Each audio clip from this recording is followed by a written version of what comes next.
நாங்கள் போன வாரம் பாம்பேக்கு ஃப்ளைட்டில் போனோம். அப்போ நம்ம ஊர் கிராமத்துக்கார 2 பெருசுக ஃப்ளைட்டில் வருதுங்க. பாம்பேக்கு ஏதோ கல்யாணத்துக்கு வர்றாங்க. வேட்டியை சட்டையை கட்டிக்கிட்டு இப்படியே உட்காந்துருக்குது கண்ணங்கரேர்னு. அப்போ தான் ஃபஸ்ட் டைம் வருதுங்க. அந்த ஏர் ஹோஸ்டஸ் அம்மா வந்து இந்த பெல்ட்டு கட்டணும்ல ஃப்ளைட்டில் உட்காந்தா, sir please fasten your seat belt அப்படின்னு அவர் இருந்தா. பெல்ட்டு நான் ஏற்கனவே கட்டியிருக்கேன் அப்படின்றாரு. அவர் வேட்டிக்கு கட்டியிருக்காரு உள்ள பெல்ட்டு. ஃப்ளைட்டில் உட்காந்தா கட்டணுமா belt. The belt fasten your seat belt, fasten seat belt, seat belt அப்படிங்குது. பெல்ட்டு போட்டிருக்கான் ஏற்கனவே அப்படின்னு 2 கலகம் பண்ணுது பெருசுக 2. அப்புறம் நான் பக்கத்தில் உட்காந்து, ஐயா அந்த பக்கத்தில் இருக்க பெல்ட் எடுத்து இடுப்பில் கட்டிங்கய்யா. எதுக்கியா கட்டணே? நான் மாட்டுக்கு உட்காந்துருக்கேன், ஏரோப்ளேன் போகுது, எதுக்கு பெல்ட்டு அப்படின்னு என்கிட்டையும் கலகம் பண்ணுறாரு. ஐயா பிரேக் போடுறப்போ முன்னால் இப்படி தள்ளேன், கொஞ்சம் அதை எடுங்க நான் கட்டி விட்றேன் அப்படின்னு சொல்கிறதுக்குள்ளே அந்த ஏர் ஹோஸ்டஸ் பொண்ணு வந்து கட்டி விடுது அந்த பெரியவருக்கு. அப்படி கட்டி இப்படி இழுத்துச்சு பாருங்க. என்ன கட்டி வச்சு அடிக்கிற மாதிரி கட்டி விடுறாங்க. எதுக்குடா நீ கட்டி போடுறீங்க, என்ன கிறுக்கா பிடிச்சிருக்கு, பைத்தியம் பிடிச்சவன மாதிரி சங்கிலியில் கட்டுறாங்கன்ட்டு 2 எந்திரிச்சு கலகம் பண்ணி அதுக்கப்புறம் பெல்ட்டு கட்டித்தாயே ஆகணும்னு 20 பேர் சொன்ன பிறகு, தமிழில் சொன்ன பிறகு அப்புறம் ஆஃப் ஆகுதுங்க. அதுக்கப்புறம் அந்த ஏர் ஹோஸ்டஸ் அம்மா, கடலில் நீங்கள் விழுந்துட்டா எப்படி தப்பிக்கணும்ட்டு அந்த இதெல்லாம் சொல்லிக்கிட்டு இருக்கு. என்னையா சொல்கிறாங்க, கடலில் விழுந்துட்டா அந்த மஞ்சள் கலர் இதை மாட்டி நம்ம தப்பிச்சு வரணும். அப்போ போகிறப்பயே விழுந்துருவோங்கிறாங்களே, அப்போ விழுந்துருவோமோ? பேசாமல் நான் ட்ரெயினில் போகலான்னு சொன்னேன்ல, கேட்டியாடா அப்படின்னு 2 பேருக்கு இடையில கலகம். ஏன்னா உள்ளே நுழையிறப்பே கடலில் விழுந்துட்டா அப்படின்னாலே ஒரு அபசகுணம் மாதிரி ஆயிரும். ஏன் காரணம், சில பேர் பஸ்ஸில் ஏறணுன்னா அந்த நேராக சிலுவை போட்டு ஒரு பெட்டி இருக்கேன், ஃபஸ்ட் எய்டு பாக்ஸ், அதை காட்டி கேட்டுறேன் அது எதுக்குடா அப்படின்னு. ஆக்சிடெண்ட் ஆனால் கட்டு போடுறதுக்கு துணி மருந்தெல்லாம் வச்சுருப்பாங்கன்னு இறங்கி ஓடிட்டேன். ஓடி இன்னொரு பஸ்ஸில் ஏறுறேன், அங்கேயும் அதே மாதிரி டப்பாக இருந்துச்சு. எதுக்குடா நீ ஏன்டா அதை பார்க்குற, ஆக்சிடெண்ட் ஆனால் தான்டா அதை எடுப்பாங்க.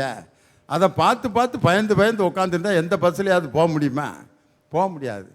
சில பேர் பார்த்தீங்கன்னா டூருக்கு கிளம்புறப்போ ஒரு அப்பா பயல்களை கிளப்பி கூப்பிட்டு போகிறப்ப, டூர் போகணும்டா அப்படின்னு சொன்னோன்னே எல்லாம் எழுதி வச்சுட்டு திடீர்னு பார்த்தா, தம்பி இந்த ஆஸ்பத்திரி ஃபோன் நம்பர்லாம் எழுதிக்க அப்படின்னு. ஊட்டிக்கு போகிறதுக்கு எதுக்குப்பா ஊட்டியில் இருக்க ஆஸ்பத்திரி நம்பரை எழுத சொல்கிற?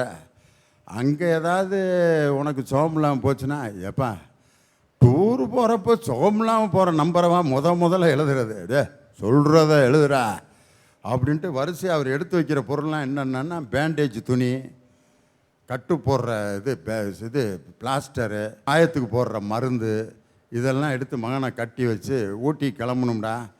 எப்பா வர்றதா வேணாமான்னு எனக்கு பயமாக இருக்குப்பா, எடுத்தோன்னு மருந்து மாத்திரையாக கையில் எடுத்து கொடுக்குறிய, ரொம்ப முன்ஜாக்கிரதையாக இருக்கேன்னு நினச்சிட்டு சில பேர் இப்படி பண்ணுவாங்க. ஒரு ஃப்ளைட்டில் கொடுக்கக்கூடிய இன்ஸ்ட்ரக்ஷனை கூட ஒரு ஆளால் புரிஞ்சிக்க முடியல. இன்றைக்கி என்ன பண்ணுறது? அதனால் அந்நிய மொழியை பற்றி தெரிந்து கொள்வதில் ஒன்றும் தப்பு இல்லை. சமுதாய முன்னேற்றத்திற்கு பெரிதும் காரணமாக இருப்பது தாய்மொழி கல்வியா, பிறமொழி கல்வியா, அனுபவ கல்வியா? இத்தனை பேர் தாய்மொழின்னு பேசுறீங்களே, அவங்களோட பிள்ளைங்களை நீங்க மெட்ரிகுலேஷன் ஸ்கூல்லையும் சிபிஎஸ்இ ஸ்கூல்லையும் சேர்ப்பீங்களா, இல்ல தாய்மொழி வழி கல்வியானா தமிழ் ஸ்கூல்ல சேர்ப்பீங்களா? எப்படி தெரியுமா இருக்குது நீங்க சொல்றதெல்லாம்? கேட்கறவன் கேனையா இருந்தா எரும மாடு ஏரோப்ளேன் ஓட்டுமாமா, அந்த கதையாவில் இருக்கு. நீங்க மட்டும் உஷாரா மெட்ரிகுலேஷன் ஸ்கூல்ல சேர்ப்பீங்க, நாங்க மட்டும் தாய்மொழியை படிச்சுட்டு உட்காந்துருக்கணுமா? ஏங்கய்யா, எனக்கு முன்னாடி இந்த அக்கா நல்லா பேசுனாங்க, சண்முக பிரியாக்கா தாய்மொழின்னு பேசுனாங்க. என்ன சொன்னாங்க? A for apple, B for பால்னு எழுத்து அறிமுகப்படுத்துறதுக்கே ஒரு பொருளை வந்து உதாரணமாக காட்டுறாங்கன்னு சொன்னாங்க. நாங்கள் என்ன தெரியுமா படித்தோம்? ஆனா அம்மா, ஆனா ஆணி, இதை தான் முதல்ல படித்தோம். அதுக்கு அடுத்து தான் அறம் செய்ய விரும்ப 6வது சினம்னு படித்தோம். இவங்களும் சொல்கிறாங்க, நீங்களும் ஒன்றும் கேட்காமே உட்காந்துருக்கீங்க. எனக்கு இதுதான் ஒன்றுமே புரிய மாட்டேங்குது. சண்முக பிரியாவுக்கு 1ஆம் கிளாஸில் நடத்தின டீச்சர் தப்பாக நடத்திட்டாங்க. 1ஆம் கிளாஸில் போனோன்னா ஆ அணில், ஆ ஆடு, ஈ இலை, ஈ ஈக்கல், ஊ உரல் அப்படி தான் நடத்துனாங்களே ஒழிய 1ஆம் கிளாஸ்லேயே அறம் செய்ய விரும்ப 6வது சினம்னா நடத்துனாங்க. ஏதோ சண்முக பிரியா எடுத்தோடனே 2ஆம் கிளாஸ் போயிட்டேன்னு நினைக்கிறேன். இப்பெல்லாம் அரம்சே விரும்பு 60 சினம்னு சொன்னா மொக்க போடாதப்பா அப்படின்னு சொல்லுவான். அவன் சொல்ல ஆரம்பிச்சிருவான். செகண்ட் ஸ்டாண்டர்ட் படிக்கிற பையன், ஃபர்ஸ்ட் ஸ்டாண்டர்ட் படிக்கிற பையன் என்ன சொல்லுவான் தெரியுமா? அம்மா, ஆண்ட்ராய்டு ஃபோனில் சார்ஜ் இல்லை, இன்னும் கரண்ட்டும் வரல, இபி ஆஃபீஸை இழுத்து மூடிட்டு போயிட்டாங்க, உன்னை நம்பி அரிசியை ஊற போட்டு வச்சிருக்கேன், எப்போ மாவாட்டி இட்லி சுட்டு சாப்பிட்டு ஏப்ப விடுறதோ, ஐயோ அப்படின்னு சொல்லிட்டு அவன் போயிடுவான். நம்ம என்ன பண்ணிட்டு இருப்போம்? இங்கே ஆன வாயை பார்த்து பொழந்துட்டு இருப்போம். உண்மையா இல்லைங்க ஐயா, இன்னைக்கு பசங்க அவ்வளோ ஃபாஸ்ட்டு. நம்ம எல்லாருக்குமே ஜியு போப்பை பற்றி நல்லா தெரியும். அவரோட கல்லறையில் என்ன எழுதியிருக்கு? இங்கு ஒரு தமிழ் மாணவன் உறங்கிக் கொண்டிருக்கிறான்னு எழுதியிருக்கு. அவருக்கு தமிழ் ஒன்றும் தாய்மொழி கிடையாது, அவருக்கு தமிழ் அந்நிய மொழி தான். அந்த அந்நிய மொழியான தமிழில் அவர் நிறைய சிறப்பு வளம் இருக்கிறத பார்த்தாரு. அதனால என்ன பண்ணாரு? நம்ம அந்த மொழியை கற்றுக்கலாம் அப்படின்னு கற்றுக்கிட்டாரு. அவர் கற்றுக்கிட்டு இன்னைக்கு தமிழ் மொழியில் சிறந்திருக்கனால தான் இன்றைக்கும் நான் இந்த மேடையில் ஜியு போ பற்றி பேசிகிட்டு இருக்கேன். அதே மாதிரி நம்ம அந்நிய மொழியில் சிறப்பு வளம்லாம் இல்லைன்னே வச்சுக்கோங்க. அதனால நம்மளுக்கு பயன் இருக்குது. அதனால் அதை கற்றுக்கிட்டா என்ன தப்புன்னு நான் கேட்குறேன். உங்கள் எல்லாருக்கும் தெரிஞ்ச ஒரு திரைப்பட டைலாக் ஒன்று இருக்குது, ஒரு காமெடி வசனம். என்ன தெரியுமா? ஏன்டா நம்மளுக்கு வம்பு, இருக்கிறவரையும் இருக்கிற இடம் தெரியாமல் இருந்துட்டு போயிடணும். இன்னைக்கு நிலமையில நம்ம தாய்மொழி படித்தோம்னு வச்சுக்கோங்க, அப்படித்தான் இருக்கும். இருக்கிற இடமே தெரியாது, இருக்கிற இடம் தெரியாமல் எதுக்குடா இருக்கிறீங்க, அந்த மாதிரி தான் நம்மளை எல்லாரும் கேட்பீங்க. ஒரு உதாரணம் சொல்கிறேன், தாய்மொழியும் அந்நிய மொழியும். ஒரு சின்ன உதாரணம். தாய்மொழின்றது சோறு மாதிரி, அந்நிய மொழின்றது குழம்பு மாதிரி. சோத்து மட்டுமே சாப்பிட்டு இருந்தா ஒன்றும் முடியாது, குழம்போட சேர்த்து சாப்பிட்டாதான் சுவையாக இருக்கும். Each language you learn is another set of opportunity. ஆமாம், இது உண்மைதான். நீங்கள் எத்தனை மொழி கற்று வச்சிருந்தாலும் ஒவ்வொரு மொழியும் உங்களுக்கு ஒரு வாய்ப்பு கொடுக்கும். ஆமாங்களா இல்லைங்களாங்க ஐயா? தாய்மொழியை நாங்கள் மறக்கவும் இல்லை, அந்நிய மொழியை நாங்கள் மறுக்கவும் இல்லை. நிஜமா, தாய்மொழியை நாங்கள் மறந்துட்டா இன்னைக்கு நாங்கள் பேசிகிட்டு இருக்க முடியாது, அந்நிய மொழியை மறுத்துட்டோம்னா நாங்கள் இன்னைக்கு வாழவே முடியாது. கடைசியாக உன்னை சொல்லி முடிக்கிறேங்க ஐயா.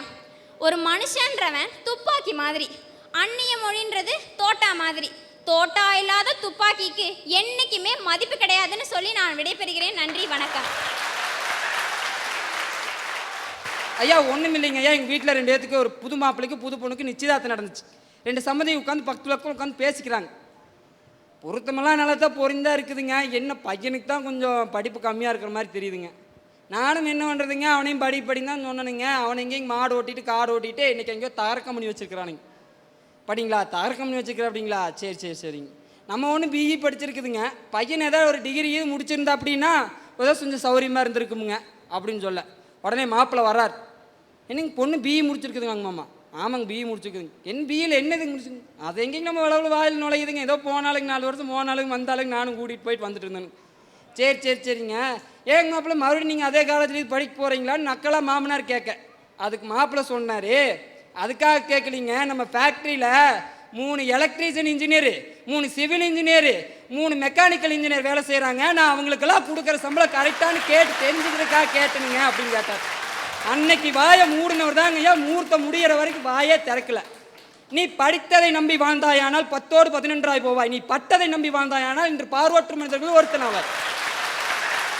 ஐயா, நம்ம குழந்தைகளுக்கெல்லாம் என்னங்க ஐயா சொல்லி கொடுத்து வளர்த்தாங்க? முன்னாடியெல்லாம் ஊரோடு ஒத்து வாழணும், நம்ம பக்கத்தில் இருக்கிறவங்களோட சந்தோஷமாக இருக்கணும், அன்பாக இருக்கணும். நம்ம வீட்டில் ஏதோ ஒரு விசேஷம்னா குடும்பத்தோடு போய் எல்லாத்தையும் கூட்டிகிட்டு வந்து அங்கம் பங்காளியோடு அந்த விசேஷத்தை சீர் சிறப்பாக நடத்தணும். இப்படி தானே ஐயா நம்மளுக்கெல்லாம் சொல்லி கொடுத்து வளர்த்தாங்க. ஒரு உரம்பரைக்கு போகிறோம்னா அங்கே இருக்கிற குழந்தை ஐ மாமா அப்படின்ட்டு ஓடி வரும், ஐ அத்தை அப்படின்ட்டு ஓடி வரும். நம்ம தூக்கி இடுப்பில் வச்சுக்கிட்டு நம்ம வாங்கிட்டு வந்து அதை நம்மளே பிரித்து நம்ம கையால் தூக்கி அந்த குழந்தைக்கு ஊட்டுவோம். இதுதாங்க நம்மளுக்கெல்லாம் சொல்லி கொடுத்தாங்க. அன்றைக்கி நம்ம எஜுகேட்டட் ஆகிட்டு அவங்களுக்கு திருப்பி ஒன்று சொல்லி கொடுத்துருக்குறோம். என்ன தெரியுமாங்க ஐயா? ஒரு 1500 2000 ரூபாய்க்கு ஒரு மொபைல் ஃபோன் வாங்கிக்க வேண்டியது. பச்சை பட்டன் நம்பினா பேசிக்கலாம், சிவப்பட்டன் நம்பினா கட் பண்ணிக்கலாம். இதை மட்டும் சொல்லி கொடுத்துட வேண்டியது. அப்படி தாங்க ஐயா. நான் மாட்டுக்கு தண்ணி காட்டிட்டு இருந்தால் பக்கத்தோரத்தில் ஒரே சத்தம். என்னென்னு போய் பார்க்குற ஒரு அமத்தா ஃபோன் பேசிட்டு இருந்தது. ஹலோ ஆரே, பழனிசாமியா? நான் உங்கள் பெரியமா பேசுகிறேன் சாமி. நல்லா இருக்கிறியா? நல்லா இருக்கிறேன். நீ 10ஆம் தேதி நான் மூளைக்கு மொட்டை அடிச்சு காது குத்துதே, எல்லாம் வந்துருங்க. ஆமாம், 2 நாளுக்கு முன்னாடியே வந்துருங்க. எங்கே உள்ள தூங்குதா? கூடு பிள்ளைட்டு கூடு. ஹலோ சாமி, சாப்பிட்டியா? எங்கே அமைச்சிக்கு ஒரு ரூபாய் ஊட்டி விடு அப்படிங்கிறா. என்ன அந்த குழந்தை என்ன பேட்டரி கழட்டிட்டு சோத்து சொல்லுக்குள்ளையாங்க ஐயா ஊட்டி விடும்? படித்தறிந்தவன் கற்றுக் கொடுத்த முன்னேற்றம் என்பது இதுதானுங்க ஐயா. என்றைக்கு அயல்நாட்டு கல்வியும் அந்நிய கண்டுபிடிப்புகள் தான் முன்னேற்றம் என்று நம்பினோமோ அன்னைக்கே நம்முடைய பார்வோற்றும் பண்பாட்டையும் நம்முடைய மண்வாசையும் மண்ணா போச்சா இல்லையா? எது முன்னேற்றம் என்று நீங்கள் எல்லாம் நினைத்துக் கொண்டிருக்கிறீர்கள்? ஆடிக்காரில் சொகுசாய் போவது முன்னேற்றம் என்று நினைத்துக் கொண்டிருக்கிறீர்களா? இல்லைங்க ஐயா. ஆஸ்பத்திரி போகாமல் வளமாய் வாழ்ந்தானே அது முன்னேற்றம் ஐயா. ஆண்ட்ராய்டு ஃபோன் வந்து அந்நிய கல்வி மாதிரியா? ஆண்ட்ராய்டு ஃபோனில் சேட் பண்ணிட்டு நெஞ்சு மேலே வச்சு நைட்டு தூங்குறது தான் சந்தோஷமான வாழ்க்கைன்னு நினச்சிட்டு இருக்கிறீங்களா? இல்லைங்க ஐயா. தன்னை நெஞ்சில் சுமந்த மகன், தன்னை நெஞ்சில் சுமந்த தாய் அவனுடைய மடியில் தன்னோட நெஞ்சை கிடத்தி தூங்குறான் பார்த்தீங்களா? காலையில் 5:30 மணிக்கு எழுந்துங்க. காலையில் 5:30 மணிக்கு முன்னாடி அவனுக்கு முன்னாடி அவ எந்திரிச்சு தங்கோ எந்திரா நேரமாச்சுன்னு எழுப்புறா. அதுதானுங்க ஐயா சந்தோஷமான வாழ்க்கை என்பது. ஐயா விவசாயம், இன்னைக்கு இருக்கக்கூடிய எல்லாருமே விவசாயம் சார்ந்த குடும்பத்தில் இருந்தால் வந்திருக்கிறோம், அதுதான் உண்மை. ஆனால் இன்னைக்கு எல்லோருமே விவசாயம் செல்லவில்லை என்பது தான் அதை விட நிதர்சனமான உண்மை. அன்னைக்கெல்லாம் எப்படி ஐயா விவசாயம் இருந்தது? மணப்பாறை மாடு கட்டி, மாயவரம் ஏறு பூட்டி, மணப்பாறை மாடு கட்டி மாயவரம் ஏறு பூட்டி, வயக்காட்ட உழுது போடு சின்ன கண்ணு, பசுந்தலைய போட்டு பாடுபடு செல்ல கண்ணு, ஆத்தூரு சித்தடி சம்பா, ஆத்தூரு சித்தடி சம்பா பார்த்து வாங்கி விதைச்சு நாத்த பறிச்சு நட்டு போடு சின்ன கண்ணு, தண்ணிய ஏத்தம் முடிச்சு இறைச்சி போடு செல்ல கண்ணு. சின்ன கண்ணுவும் செல்லக்கண்ணுவும் எந்த கல்லூரியிலே பட்டம் பெற்று பட்டிக்காட்டு வழியிலே நாட்டு நட்டார்கள், சிந்தித்து பார்க்க வேண்டாமா? சேத்த பணத்தை சிக்கனமா செலவு பண்ண பத்திரமா அம்மா கையில கொடுத்து போடு சின்ன கண்ணு, உங்க அம்மா கையில கொடுத்து போடு சின்ன கண்ணு, அவங்க 600 ஆக்குவாங்க சின்ன கண்ணு. உண்மை, நீ இன்றைக்கு MBA படித்து MCA படித்து மணி மேனேஜ்மெண்ட் கற்றுணிந்தவற்றை அன்றைக்கு 2 வரி பாட்டில் உணர்த்திட்டு போயிட்டானுல்ல ஐயா. எங்க பாட்டி சொல்லுவாங்க, பிள்ளைகளா அதிகமா படிக்காதீங்க, அதிகமா படிக்காதீங்க, ஒரு நாளைக்கு நீங்கெல்லாம் சட்டையை கிழிச்சிட்டு தலைவிரி கோலமா போகத்தான் போறீங்கன்னு சொன்னாங்க ஐயா. அது இன்னைக்கு நடந்திருக்குதுங்க ஐயா, அது இன்னைக்கு நடந்திருக்குது. போனவா நம்ம பசங்க எல்லாமே நீட்டுன்னு ஒரு எக்ஸாம் எழுதிட்டு வெளியே வந்தான் பாருங்க. நல்லா இந்த சட்டையெல்லாம் கிழிச்சுக்கிட்டு, நல்லா இந்த முடியெல்லாம் தலைவிரி கோலமா போட்டுட்டு, ஏன் நாய் துரத்துல ஒரு பையன் பஸ் ஏறி வர வேண்டிய பொதுவா ஓடியே வீட்டுக்கு வந்துட்டாங்க ஐயா. இன்னைக்கு வாழ்க்கை முறை அந்நிய கல்வியை நோக்கி போட்டு இருக்கீங்களே, இதெல்லாம் எந்த விதம்னு கேட்கிறேன் ஐயா. தனி மனிதன் ஒருவனுக்கு உணவினையரில் ஜகத்தினை அழுத்திடுவோன்னு சொன்னானே பாரதி, அவ வாழ்ந்த நாட்டுல ஐயா நமக்கெல்லாம் சோறு போட்ட சாமிக்கு, சோறு போட்ட சாமிய ஒருவேளை சோத்துக்கு கையேந்த வச்சுட்டுமே, நான் படிச்ச கல்வி என் விவசாயத்தையும் என் நாட்டையும் காப்பாத்தினா நான் எதுக்கு படிக்கணும்னு கேட்கிறேன் ஐயா. முதல்ல எல்லாம் நம்ம காட்டுல இறங்கி கோமணத்தை கட்டிட்டு வேலை செஞ்சோம், நமக்கு மானம் இருந்தது, மரியாதை இருந்தது, கௌரவம் இருந்தது. ஆனா இன்னைக்கு கோட்டு சூட்டு போட்டு வேலை செய்யறோம், மானமும் இல்ல, மரியாதையும் இல்லையே ஐயா. இன்னைக்கு ஒரு சகோதரி சொன்னாங்க, யாருமே இன்னைக்கு விவசாயி பண்றவங்களுக்கு பொண்ணு தர்றது இல்லையா. மா நீ கரண்ட் அப்டேட் இல்ல, விவசாயிக்கு கூட பொண்ணு கொடுத்துருவான். ஏன்னா அவன் சொந்த மண்ணையும் சொந்த உழைப்பையும் நம்புறான். ஆனா இன்னைக்கு அந்நிய கல்வி படிச்சுட்டு IT கம்பெனில வேலை செய்யறான் பாத்தீங்களா, அவனுக்கு தாயா பொண்ணு கொடுக்க மாட்டேங்கிறாங்க. அவங்கிட்ட போய் கேட்டு பாருங்க. அமெரிக்கால ட்ரம்ப் துரத்துறான், சிங்கப்பூர்ல ஷாங்காய் துரத்துறான், ஜப்பான்ல சாக்கி சான் துரத்துறான்னு புலம்பிட்டு இருக்கிறான். இந்த வெளிநாடு நான் என்ன கேட்குறேன், வெளிநாடு என்ன தமிழ்நாடு மாதிரியா? வந்தாரே வாழ வைக்கும் தமிழகம்னு இன்னைக்கு போட்டு பேசிட்டு இருக்குன்னா அது நம்ம தமிழ்நாடு மட்டும்தானுங்கய்யா. இதெல்லாம் தெரியாம அந்நிய கல்வின்னு பேசுறதுக்கு 1000 பேர் வந்துட்டாங்க ஐயா. இன்னைக்கு நம்ம நாட்டில் என்ன நடக்குதுன்னே தெரியல. நம்ம நாட்டில் என்னங்கய்யா இல்லை? அரசியல் இல்லையா, பொருளாதாரம் இல்லையா, இலக்கியம் இல்லையா, அறிவியல் வளர்ச்சி இல்லையா? அழகா ஒரு அறிஞர் சொன்னாருங்க, இந்த உலகம் முழுவதும் இருக்கும் நாகரிகம் அழிந்து போனாலும் ஒரே ஒரு புத்தகத்தை வைத்து அந்த நாகரிகத்தை நான் கொண்டு வருவேன்னு சொன்னார் தெரியுங்களா? அது என்ன புத்தகம்னு உங்களுக்கு தெரியுங்களாங்க ஐயா? அந்த புத்தகம் தாங்க ஐயா உலக பொதுவரை என போற்றி கொண்டிருக்கும் நமது திருக்குறள் புத்தகங்க ஐயா. நம்ம திருக்குறள் புத்தகம் இன்னைக்கு நம்மெல்லாம் அந்நிய கலாச்சாரம் சொல்லிட்டு இருக்கிறோமே, இந்த உலகத்துக்கே நாகரையும் பண்பாட்டையும் கலாச்சாரம் சொல்லி கொடுத்தது நம்ம தாய்மொழி மட்டும்தானுங்க ஐயா. நான் சொல்லிக்கிறேன் ஏன் ஒன்றும் இல்லை, இங்கே தாய்மொழி கல்வி தான் பெருசு, இல்லை அந்நிய மொழி கல்வி தான் பெருசு அப்படின்னு பேச வந்திருக்கவங்கள்ட்டையும் அதை ஆதரிச்சு இங்கே உட்காந்துருக்காங்க பாருங்க, அவங்கள்ட்டையும் உங்களுடைய அனுமதியோட ஒரே ஒரு கேள்வி மட்டும் கேட்டுக்கிறேங்கய்யா. நீங்களாம் சின்ன வயசுல சைக்கிள் ஓட்டியிருக்கீங்களா இல்லையா? இல்லை தெரியாம தான் கேட்குறேன். நீங்களாம் சின்ன வயசுல சைக்கிள் ஓட்டியிருக்கீங்களா இல்லையா? சைக்கிளை ஓட்டி அதை தொட ஆரம்பிச்ச உடனே 30-40 கிலோமீட்டர் ஸ்பீடில் போக ஆரம்பிச்சிட்டிங்களா? இல்லை தெரியாம தான் கேட்குறேன். 30-40 கிலோமீட்டர் ஸ்பீடில் போக ஆரம்பிச்சிட்டிங்களா? எத்தனை தடவை குரங்கு படல்ல போய் கீழே உளுந்து முட்டி தேஞ்சி ஹாஸ்பிட்டலுக்கு போய் தையல் போட்டு அம்மா திட்டி அப்பா செருப்படி கொடுத்து நீங்க அந்த சைக்கிளை கத்துக்கிட்டீங்க. அதில் ஒன்று சொன்னார் பாருங்க, அந்த முக்கோண பாருக்கு நடுவில் காலை விட்டு ஓட்டுறது, அதுக்கு பேர் தான் குரங்கு பெடல்னு. குரங்கு சைக்கிள் ஓட்டுற மாதிரியே இருக்கேன், அப்படியே டடக்கு டடக்கு டடக்கு டடக்குன்னு. அதுக்கப்புறம் அந்த மேலே இருக்க பார் மேலே சீட்டில் உட்காராமே ஓட்டுறதுக்கு பேர் முக்கா பெடல். அப்புறம் பழகின பிறகு சீட்டில் உட்காந்து ஓட்டுறதுக்கு பேர் தான் முழு பெடல்.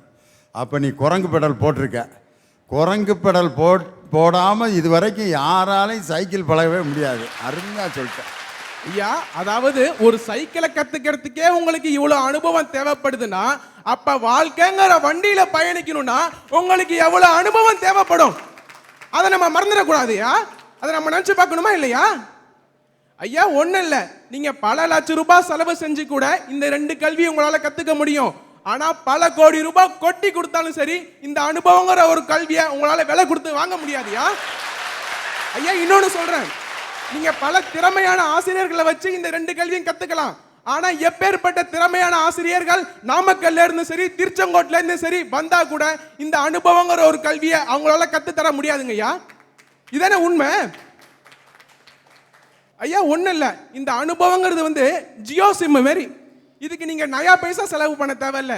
ஆனால் வாழ்க்கைங்கிற ஒரு தத்துவத்தை நிமிஷத்தில் உங்களுக்கு டவுன்லோட் பண்ணி தரியா, நிமிஷத்தில் டவுன்லோட் பண்ணி தரும். ஆனால் நீங்கள் சொல்கிறீங்களே மற்ற 2ம் அது போஸ்ட் பெய்டு சிம் மாதிரி. நீங்கள் அதில் கற்றுக்கிறது கம்மியாக தான் இருக்கும், ஆனால் நீங்கள் அதுக்கு அதிகமாக செலவு பண்ண வேண்டியது இருக்கும் ஐயா. ஐயா ஒன்றும் இல்லை, நீங்கள் நம்ம ஊரில் உள்ள சிவன் கோயிலுக்கெல்லாம் போயிருப்பீங்கன்னு நினைக்கிறேன்யா. அங்கே உள்ள நவகிரகங்கள்லாம் நீங்கள் தரிசிச்சிருப்பீங்க. இருந்தாலும் நீங்கள் அதை உத்து கவனிச்சிருக்க மாட்டீங்க. அதாவது அந்த நவகிரகம்னு சொல்லப்படுறதுல 9 கோள்கள் இருக்கும். அந்த 9 கோள்களுக்கும் 9 விதமான துணிகள் கட்டப்பட்டிருக்கும்யா. அதாவது பல 100 வருஷத்துக்கு முன்னாடியே நமது முன்னோர்கள் கண்டுபிடிச்சிட்டாங்க, செவ்வாய்க்கு இந்த கலரு, புதனுக்கு இந்த கலரு, வியாழனுக்கு இந்த கலருன்னு. ஆனா அதை நம்ம கண்டுக்காம இன்னைக்கு பல கோடி ரூபாய் செலவு செஞ்சு செயற்கைக்கோள்லாம் அனுப்பி செவ்வாய்க்கு இந்த கலரு, புதனுக்கு இந்த கலருன்னு கண்டுபிடிச்சிட்டு இருக்கோமே, நம்மளாம் ஒரு முட்டாள் தானேயா? அப்ப நம்ம அவங்களோட அனுபவத்தை மதிச்சிருந்தா இன்னைக்கு நம்ம சமுதாயத்தை எப்பயோ முன்னேற்றி இருக்கலாமே. ஐயா ஒன்றும் இல்லை, இன்னைக்கு நம்ம பல கோடி ரூபாய் செலவு செஞ்சு செயற்கைக்கோள்லாம் அனுப்பி சூரியன்ட்டு புற ஊதா கதிர்கள், அதாவது அல்ட்ரா வயலட் ரேஸ் கிடைக்குதுன்னு நம்ம இன்னைக்கு கண்டுபிடிச்சிருக்கோங்க ஐயா. ஆனா இது எதுவுமே இல்லாம நமது முன்னோர்கள் பல கோடி வருஷத்துக்கு முன்னாடியே சூரியன்ட்டு புற ஊதா கதிர்கள், அதாவது அல்ட்ரா வயலட் ரேஸ் கிடைக்குதுன்னு, அது எங்கமா அதிக கிடைக்குதுன்னு திசையை கண்டுபிடிச்சி அங்க அதுக்குன்னு தனியா ஒரு கோவிலை கட்டி அதோட நாளிகையெல்லாம் கணக்கெடுத்து அங்க அதுக்குன்னு தனியா ஒரு சந்நிதியை கட்டி அதுக்கு சனிப்பெயர்ச்சின்னு ஒரு பெயரை சூட்டியிருக்காங்கன்னு சொன்னோம்னா அவங்களுடைய அனுபவங்கிற ஒரு கல்வி இந்த விஷயத்துல எந்த அளவுக்கு காலூன்றி இருக்குங்கிறத நம்ம கவனிச்சு பார்க்கணுமா இல்லையா? அப்படின்னா என்ன அர்த்தம்? உங்களோட அனுபவத்தை நம்ம மறந்துட்டோங்கிறது அர்த்தம். அப்ப அவங்களோட அனுபவம் மட்டும் நம்ம வச்சிருந்தா இன்னைக்கு சமூகத்தை ஒரு நல்ல முன்னேற்ற பாதையில் கொண்டு செல்லியிருக்கலாமே. ஐயா ஒன்றும் இல்லை, நம்ம அனுபவத்தின் மாமேதைன்னு சொல்லப்படுறது யாரையா சொல்லுவோம்? தந்தை பெரியார சொல்லுவோமா இல்லையா? அவர் கரெக்டா ஒரு விஷயம் மட்டும் சொன்னாருங்க ஐயா. இன்றிலிருந்து சரியாக 50 ஆண்டுகள் கழித்து மனிதர்கள் அனைவரும் தானே ரோட்டில் சிரித்து பேசி செல்வார்கள் அப்படின்னு சொன்னாரியா. அவரு கரெக்டா சொன்னதுலேருந்து கரெக்டாக இன்னைக்கு 50 வருஷம் கழிச்சு மனுஷன் அத்தனை பேரும் கையில் ஒரு ஸ்மார்ட் போனை வச்சுக்கிறான். அவன் பாட்டுக்கு சிரிச்சுக்கிட்டு போறான், அவன் பாட்டுக்கு சிரிச்சுக்கிட்டு வரான். ஆனால் அவன் எங்கே போயிறான் என்ன பண்ணுறான்னு அவனுக்கும் தெரிய மாட்டேங்குது, பார்க்குறவனுக்கும் தெரிய மாட்டேங்குது. இது நடக்குதா இல்லையா? அவர் ஒன்று 50 வருஷம் இருந்து பார்த்து சொல்லிட்டு போலையே, அவர் தான் கற்ற அனுபவங்கிற ஒரு கல்வியை மட்டும் வச்சு தானே சொல்லிட்டு போனாரு.